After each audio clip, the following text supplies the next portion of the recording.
All right, hey guys, welcome back to another maybe monthly vlog. Want to start off. I meant to do this last week, but I ended up going out of town, and then I forgot. And then I was going to record it when I was out of town, but it just never worked out. And then I came back. I wasn't gone for very long, um, but yeah, I meant to do this last week, so I'm sorry.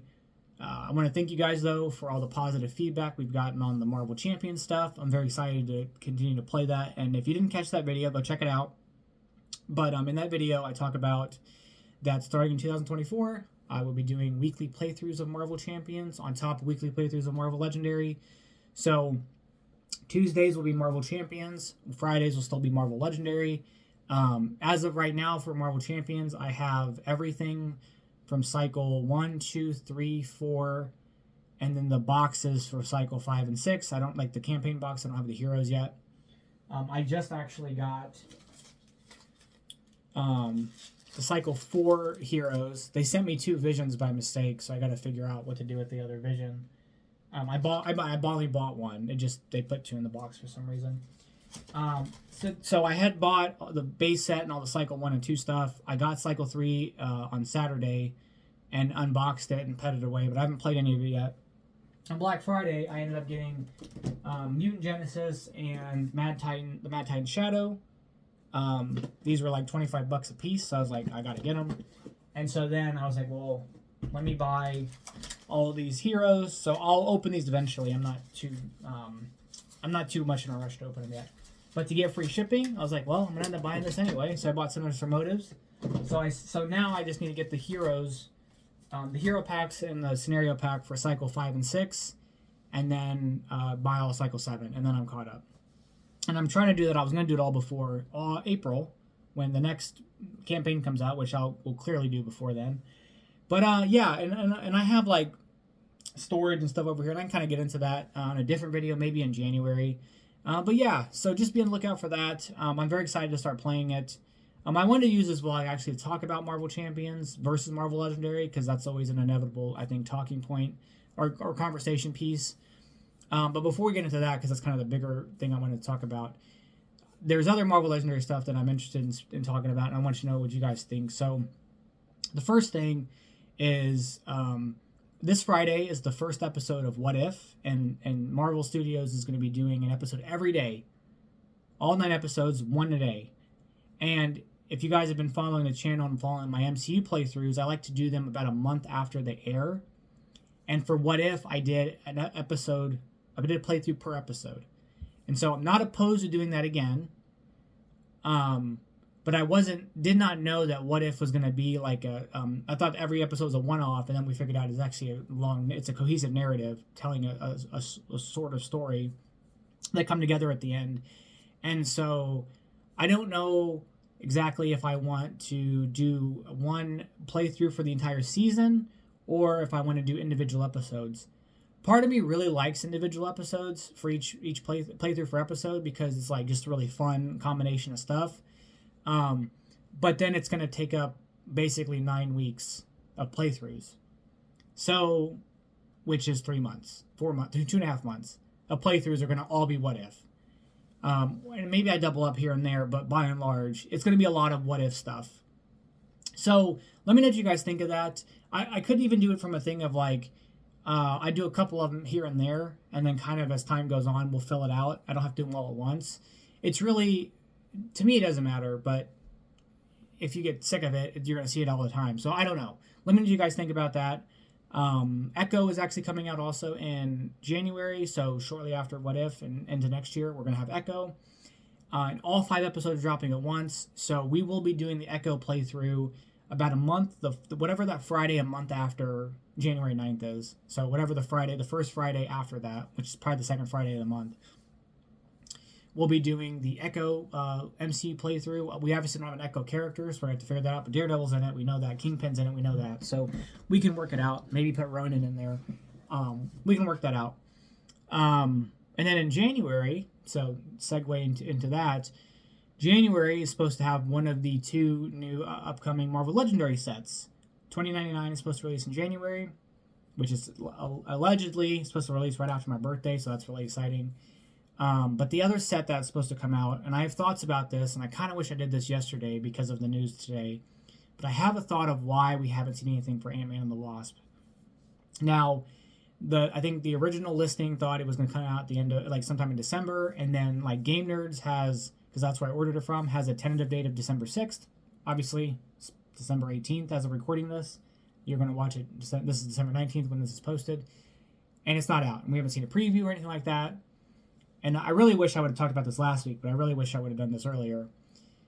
But I think there's a reason for that. And I think it has to do with Jonathan Majors. And my guess, and this is pure speculation, I don't know.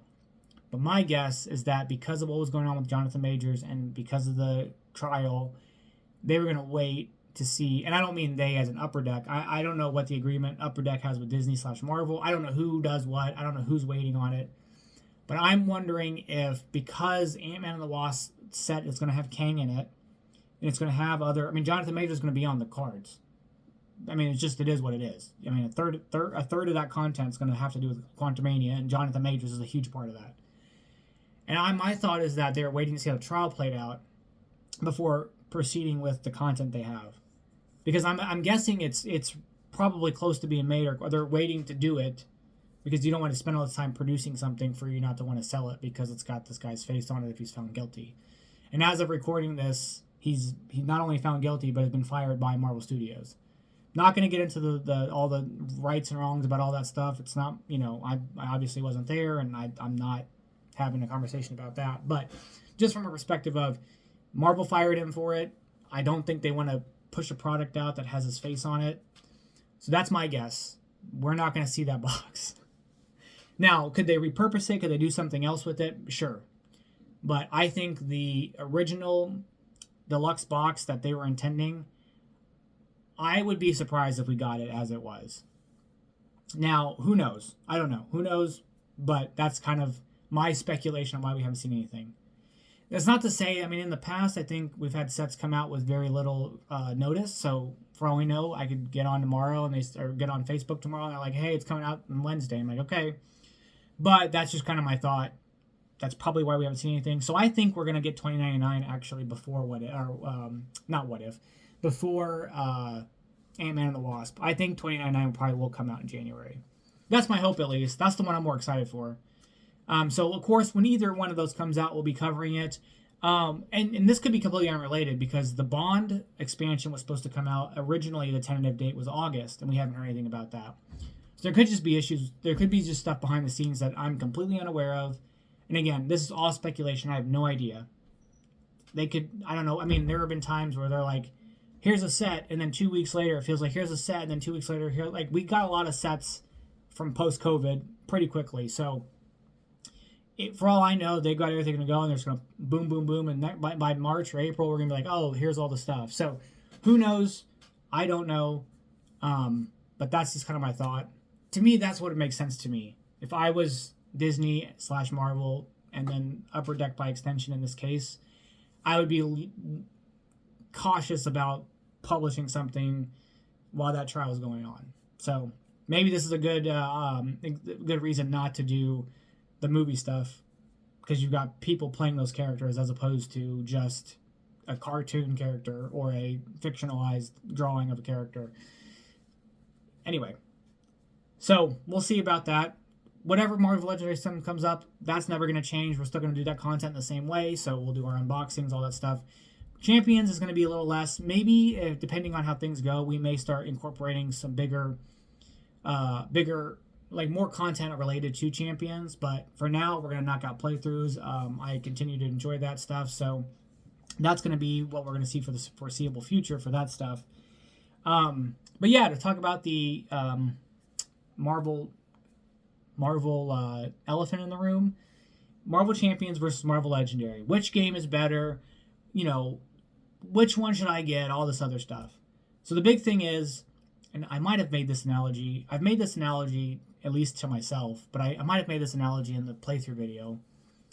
One is like pizza, and one is like chicken fingers, and they're very different foods, but they're both very delicious. So they're very different games. The only thing that they share in common is they're Marvel, they're card games, and there's a lot of variability and customization. About after that, they are very, very different games. I I think so. So here's my thoughts on them in general. I think from a and maybe I can pick some kind of category. So you've got the ease of play, and I think Marvel Legendary is an easier game. And I don't mean that from a perspective in a negative way, or it's easier to win the game. I think the game is inherently easier to play, learn, teach, etc. It is a much more straightforward game, in my opinion. You've got cards that you have a basic set of cards that everybody has, and then everybody starts in the same place, and your cards either attack or buy. And as you're playing the game, you've got stuff to attack, and you've got cards to buy to make your deck better. And as the game plays, you can start building the deck the way you want it to be throughout the game. Marvel Champions is you construct a deck ahead of time, and it's you making a Spider-Man deck versus me making a Spider-Man deck are going to be completely different things if we pick different aspects and all this other stuff. And then you've got a lot of stuff with villains and the modular sets, not changing that stuff. So I feel like that is a little more overwhelming at first, because you're not just with Marvel Legendary, you're like, this is how you start. Here's your 12 cards. They're all basic cards. And as the game progresses, you make your stuff better. But ultimately, that's the kind of cycle. Basic cards into really cool cards, and you're going to make your engine that way, or your deck building that way. Which, as a mechanic, is deck building is my favorite mechanic of a game. That and stuff with dice. Like dice drafting and stuff like that. But board game-wise, deck building is like one of my favorite mechanics, like top 2 mechanics. I like the idea of like starting with nothing and then creating this like efficiency engine. That's basically engine building, same kind of thing. But then Marvel Champions, you've got, okay, so I have a hero, but then I'm like, okay, so I've got the hero, I've got my 15 cards for that hero.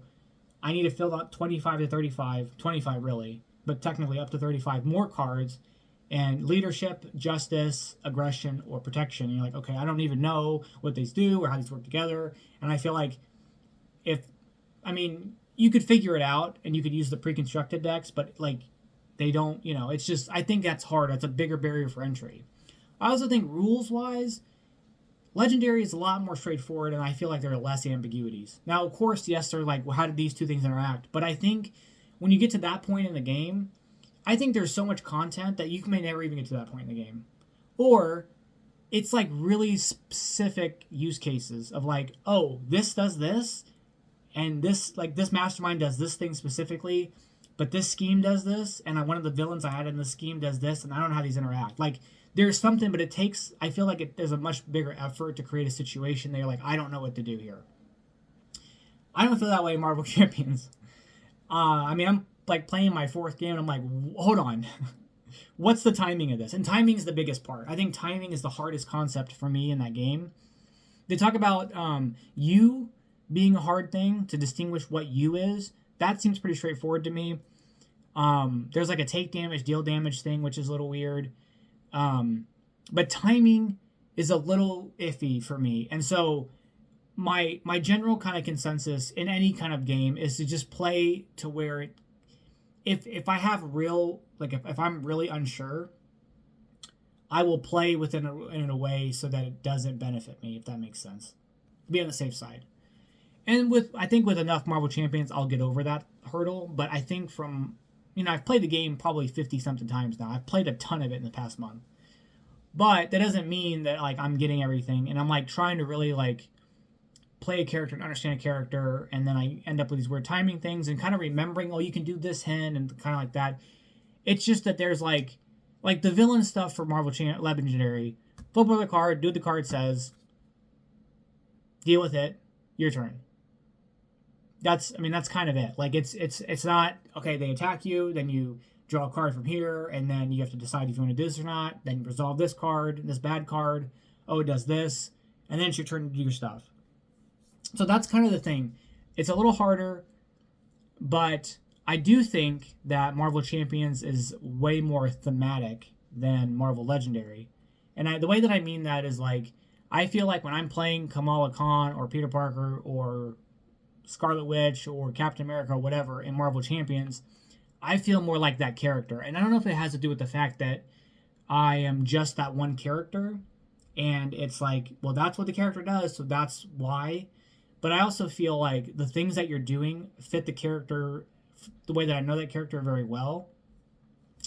And so, and Marvel Legendary kind of does it, but I feel like what they've done more so is that yes, characters take on characteristics of like the comic character. So like you have size change for the Ant-Man and Wasp, and like you've got size change for Kamala Khan, or you've got like, Wolverine heals wounds. Well, a lot of characters can heal wounds, so maybe that's not only him. But you've got stuff like that. But I think what Marvel Legendary did was like, well, they'll take a character, and that character kind of does a thing, right? Wolverine draws cards. So you have different iterations of Wolverine, and they kind of draw cards. Like, that's kind of, Wolverine does that thing. Or you have Hulk. Hulk gives, like, well, I guess, does other Hulks give you wounds? I think maybe. I know regular Hulk does. Spider-Man, for instance, like, okay, so Spider-Man draws cards that are 2 or less, and they all cost 2. So, like, that's kind of the Spider-Man and Spider-Friends thing. Or you have Doctor Strange, who, like, interacts with the villain deck and does stuff with villains in the villain deck. So they kind of have, like, picked, like, a kind of a thing of a character, and then those characters kind of do something related to those things. Like, Captain Marvel uses a lot of red and blue, and they, like, power up from red and blue. She powers up from red and blue stuff. And that's kind of broad. And so I feel like they're thematic in a way that, like, the character, I mean, of course there is stuff that the characters do, but it's like the identity of that character isn't as pronounced in Marvel Legendary as in Marvel Champions. Now, the circumstance is you're playing with 3 characters at minimum. So you're not, it's like, I'm thinking about it more as like a team thing. Like, this is my team composition. How are they working together? How do they feed off each other? Versus, like, this is what my character does, and this is how they interact. And like, oh, I start the game with Captain America's shield, and then I do a move, and it returns the shield to my hand. Or like stuff like that. Or like Spider-Man, like, backflips, takes no damage, you draw a card, or you web them and it stuns them basically for 2 turns, or whatever. So there's stuff like that where I feel like theme-wise, and then also too, just from the perspective of, if you're in your hero form, the villain's going to attack you, but if you're in your alter ego form, they're gonna do their scheme. They're going to plot, and you're not there to stop them from plotting, so they're going to plot, and then you come in as the hero, and then you fight them, and that's very thematic. So I think theme-wise, Marvel Champions has it over Legendary, but I think Legendary is an easier game to play. Now, the biggest thing in the room really comes down to availability and access. And as someone who's a completionist, and I'm a completionist from a perspective of, I like to have everything that's retail. So if something is a promotional piece of item, or it's like if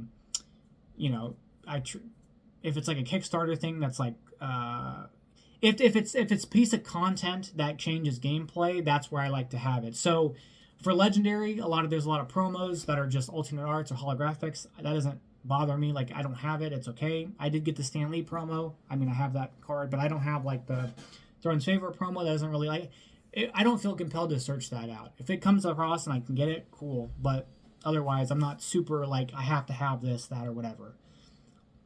And then same with Marvel Champions. I don't have any of the promos of the alternate arts. The Ronin modular set is a print and play, so I wouldn't even mess with that because it's not official like piece of cardboard or paper release. So, but I'm a completionist, so I'm going to want everything. And Marvel Legendary at the moment has a significant amount more content, and not all of it's readily available. And I think that's incredibly frustrating for a game that I think is easier to get into, especially because it's like you have this vast character pool of all this stuff, and I don't know the logistics behind creating content or reprinting content. But to me, it just seems frustrating that people are wanting the X-Men set. I think the Secret Wars sets might be out of print. And it's like, from what I've seen, people will reach out to Upper Deck and like, we have no plans on reprinting. And it's like, people want this stuff. Villains hasn't been reprinted in forever, right? And when I got into it, Fantastic Four hadn't been. Fantastic Four was like the one set that I think was out of print. And then they came back and did reprint it. But it's like one of those things of like, people would buy this if you put it out there. And again, I don't know the logistics behind it. I'm completely ignorant to all that. But if, as a completionist, I would not want to get it, like, knowing that I'm a completionist and knowing that I would want everything, if I can't find some of those sets at a reasonable price, I wouldn't get into it. And that was the biggest thing about Champions, is that it was a lot of stuff by the time I took notice. I didn't like the idea of deck building, and I didn't know about the. I mean, I could have figured out there's a site to just put in stuff and you'll make your deck, but from a perspective, I don't like preparing a deck on my own. I mean, not yet. Maybe I'll get to that point. And there's a lot of content, but it's all available. With the exception of 2 heroes that you can still find relatively, Captain America and Doctor Strange are technically out of print, but I found both of them at Barnes & Noble. You can find them online at Barnes & Noble, and you can find them online at other places here and there. And I think that at some point, Fantasy Flight's just going to come out and make a Cycle 1 hero box with Black Widow and Captain America and Doctor Strange and Kamala Khan and Hulk and I keep saying Miss Marvel, Hulk, and Thor. So then you'll get the content. The content will be available. And so that's the thing, is that Champions at least has everything. So if you want to be that completionist, it's all there for you. So that's kind of my biggest thing with that, is that despite its ease of play, it's not all there. And if you want everything, then it kind of is just a bummer that you can't get it all. But so hopefully Upper Deck does redo X-Men for the people that missed out. I would like for them to do more Piercing Energy stuff that aren't X-Men necessarily. So maybe that'd be a good way to bring them back around when you reintroduce Mechanic in another set. But yeah, I mean, that's really it. They're 2 different games. They fulfill 2 different needs from a gaming perspective. They scratch completely different itches for me, and the fact that they're both Marvel just makes it all the better. So I hope you guys enjoy watching playthroughs of those every week. Of course, Marvel Legendary, but adding in Marvel Champions to the mix. Solo Sunday is going to still be a thing, but it'll be relegated to not only new games, but to playing another game again. Instead of doing it on Tuesday, I'll do it again on Sunday, and we'll just kind of do it that way. I've got for Sundays, we've got, you can see behind me, Witchcraft is there. So I want to do that. I just got that. I just got this, the Final Girl for the Krampus set with Christmas, so we can do that. The Revive expansion came out, and I haven't played that yet, but I want to do that. I've got Boon Lake and its expansion that I haven't done yet. Astro Knights, I want to get back into Astro Knights for videos, and the expansion of that I should be getting soon from Kickstarter. There's a lot of stuff. So Solo Sunday's not going anywhere. But that's going to be the one that may take a backseat to Champions and to Legendary. Those are going to be the main focus of the channel. And really, it's going to be more like 65-35 Marvel Legendary. Because Marvel Legendary is always going to be the thing. Maybe 60-40. We'll see. With Marvel Legendary, anytime a new set comes out, I do my coverage of the set. We do the unboxing. We do the playthroughs for the set. We do all that good stuff. With Champions, we'll see. There's no more new content until April, so depending on how things go, maybe as we get closer to that and Age of Apocalypse comes out, we'll do unboxings of that and do all that stuff. But in the meantime, just be on the lookout. Marvel Champions, so Marvel Legendary once a week starting in 24. And yeah, that's going to be it. Thank you guys so much. Thank you guys for all the support. I just hit 900 subs, so that's awesome. So hopefully we can get to 1,000 soon. But yeah, thank you guys so much. I really appreciate it, and I'll catch you guys in the next one. Bye-bye.